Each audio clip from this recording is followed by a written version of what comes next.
सत्व डॉक्टर बाबासाहेब आंबेडकर सर्व बहुजन महापुरुष यांना सर्वप्रथम वंदन।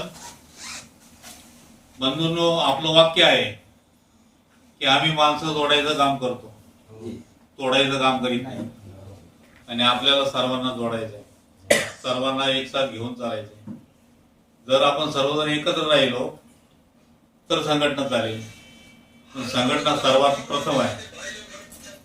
तर सर्वांना बरोबर घेऊन चाललो तरच आपली संघटना मजबूत होईल।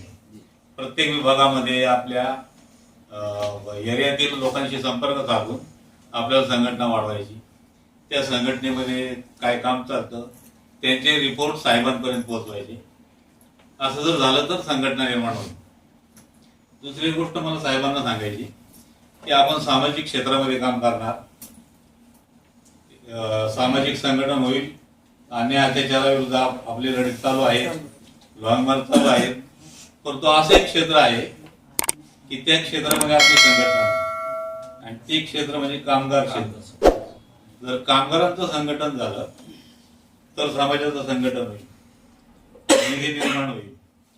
म्हणून असं देशातले करोडो लोक, सर्वात मोठा भाग जो आहे तो कॉन्ट्रॅक्ट सिस्टीम मध्ये काम करतो आणि कॉन्ट्रॅक्ट सिस्टीम मध्ये गैर संघटना काम करतात, ते आपली संघटनाच नाही, असंघटित कामगारांचं संघटनच नाही। आता उदाहरणार्थ बृहन्मुंबई महानगरपालिका, या महापालिकेच्या शिक्षण विभागामध्ये, शाळा खात्यामध्ये हजारो कंत्राटी महिला कामगार काम करतात आणि त्यांची पिळवणूक होते ठेकेदारांकडून। ही ठेका सिस्टम आपल्याला बंद करायला पाहिजे। 12-12 तासाच्या ड्युट्या, 8 तास काम नाही, 12 तासाच्या ड्युट्या आहेत, त्यांचे पगार एकदम तुटपुंजे आहेत। तर ते पगार वाढले पाहिजेत, त्यांच्यावरचे अत्याचार कमी झाले पाहिजेत, त्यांना हक्काच्या रजा नाही, ज्या रजा आहेत ना, जेवढे दिवस भरतील तेवढीच त्यांना पेमेंट दिला जातो। तर त्या क्षेत्रामध्ये सुद्धा आपल्याला घुसायला पाहिजे। परंतु त्यांची अशी मुस्कटदाबी केलेली आहे की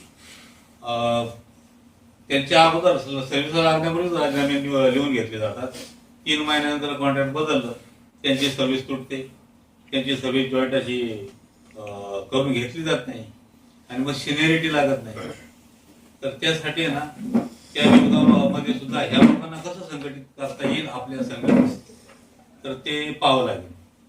आणि वैयक्तिक असे त्यांचे जर फॉर्म भरून घेता आले